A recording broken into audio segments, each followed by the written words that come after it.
오늘은 열왕기하 22장 말씀 통해서 신실한 하나님의 사람 요시야라는 제목으로 같이 이제 은혜 나누겠습니다.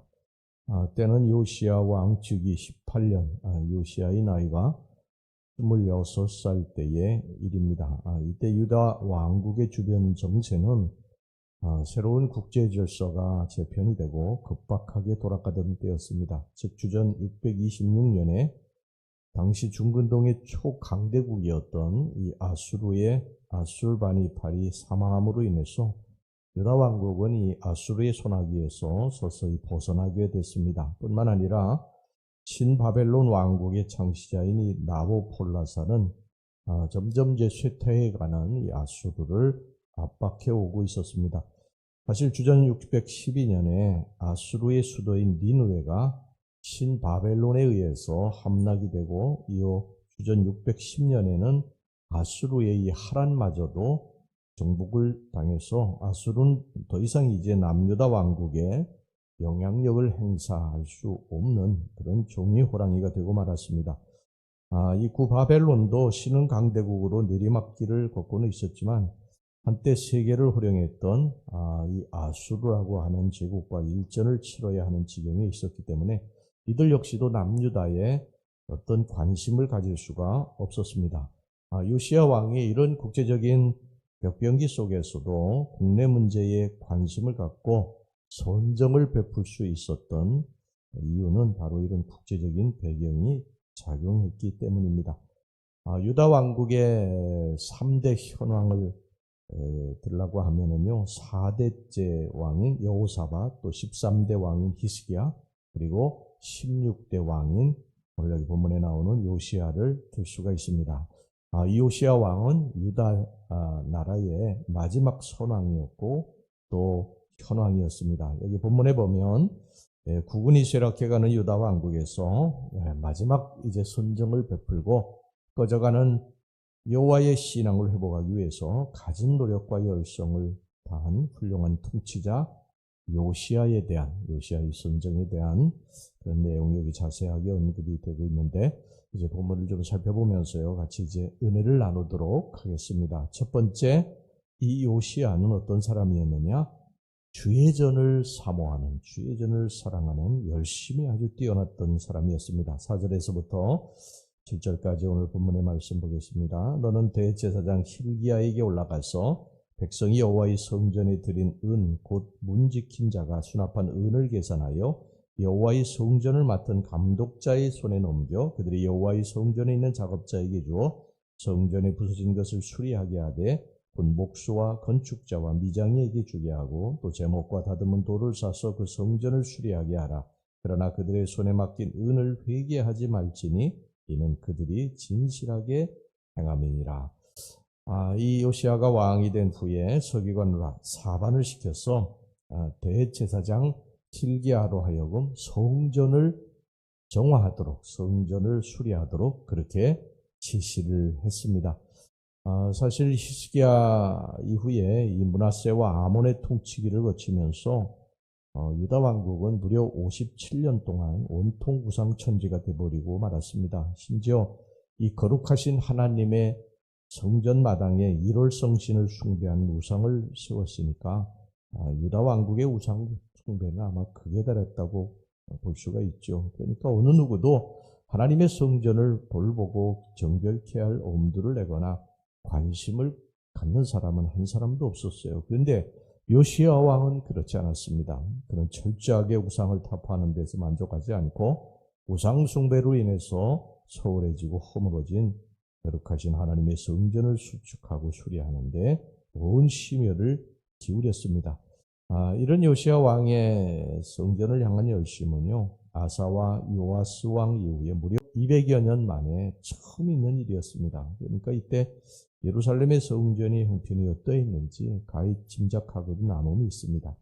요시야 왕은 바로 이 성전을 이 솔로몬 당시에 아름답고 정결한 예배초소로 만들도록 하였던 것입니다. 여러분, 요시야 왕은요, 이처럼 주님을 향한 신앙의 열심을 성전의 수리로 나타냈습니다.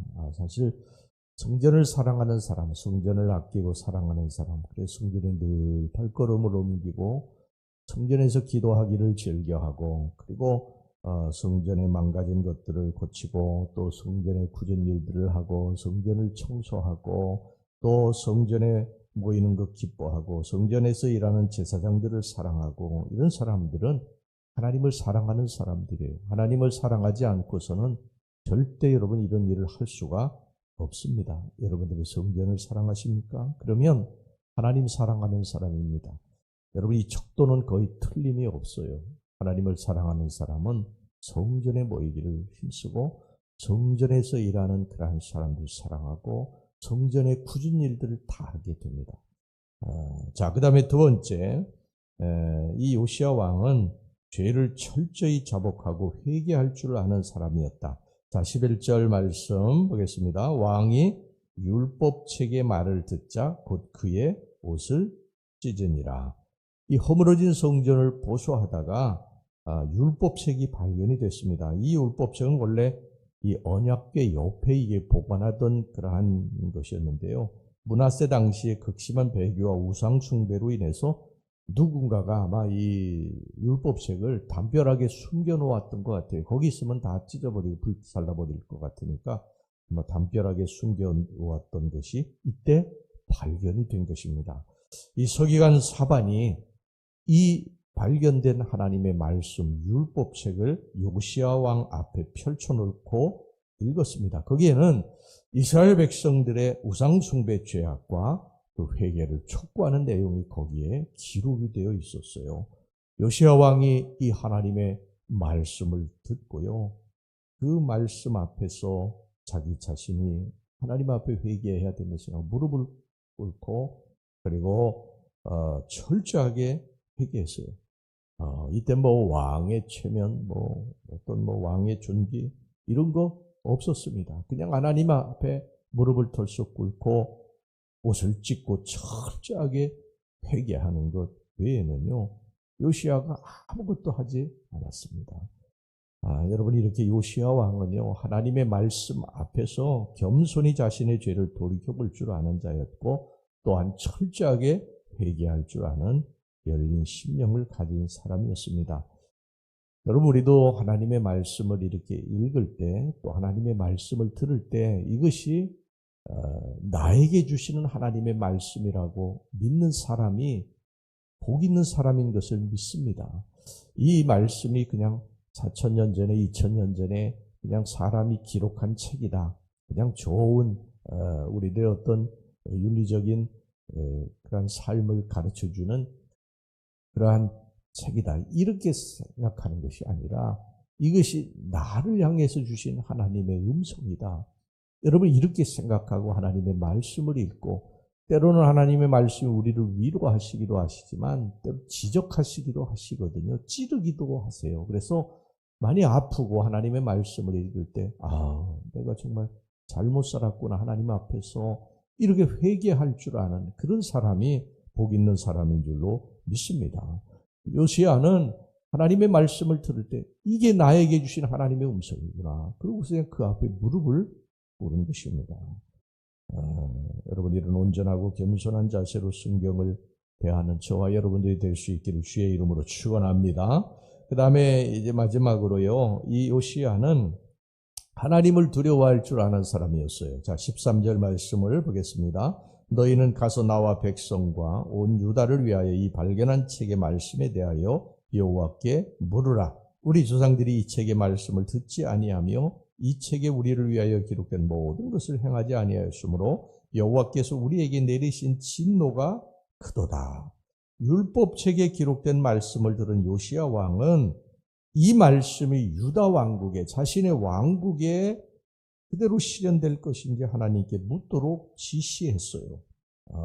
그러니까 요시야 왕은 이 율법책에 기록된 말씀, 자신들이 그런 그 조상들이 하나님을 온전히 섬기지 못하고 우상을 이방신을 섬기고 이런 것들 때문에 자신의 왕국에 하나님의 저주가 내리는 것은 아닌가 하는 것에 대해서 굉장히 두려워했다는 거예요.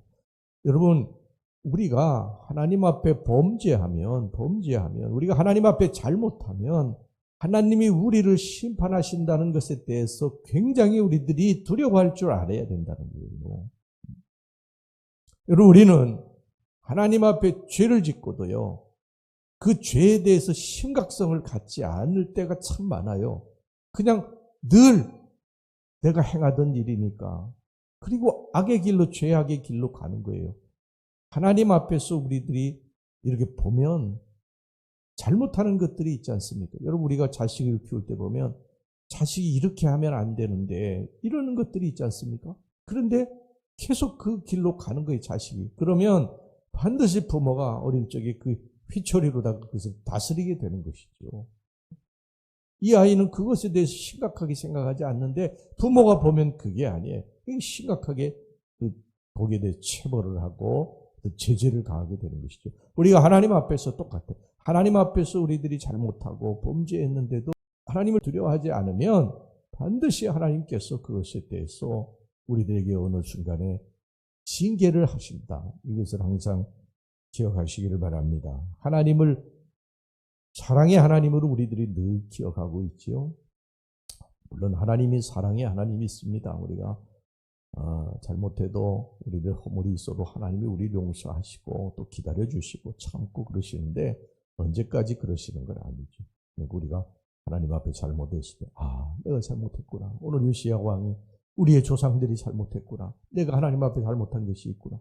철저하게 회개하고 하나님의 심판이 내게 임하는 것은 아닐까. 이런 두려워하는 마음을 가지고 우리가 살 때 하나님의 말씀의 권위를 우리들이 인정하고 그리고 믿음으로 신앙으로 하나님 앞에 돌아와 살게 될 줄로 믿습니다. 할렐루야. 네, 기도하겠습니다. 하나님 아버지, 오늘 요시야 왕의 이 신실한 면모를 우리가 같이 살펴보면서 은혜 나눴습니다. 요시야 왕은 죄전을 사랑하는 사람이었고 죄를 깨닫고는 철저하게 잡아가고 회개하는 사람이었고 하나님을 두려워할 줄 아는 사람이었다고 성경이 말씀하고 있습니다. 하나님 아버지, 우리들도 죄전을 사랑하게 하옵소서. 하나님을 사랑하는 사람들은 죄전을 사랑하는 사람인 줄 믿습니다. 죄를 깨닫게 될 때 철저하게 잡아가고 회개하고 하나님을 두려워할 줄 아는 사람들이 되게 주시옵소서. 예수님의 이름으로 기도하옵나이다. 아멘.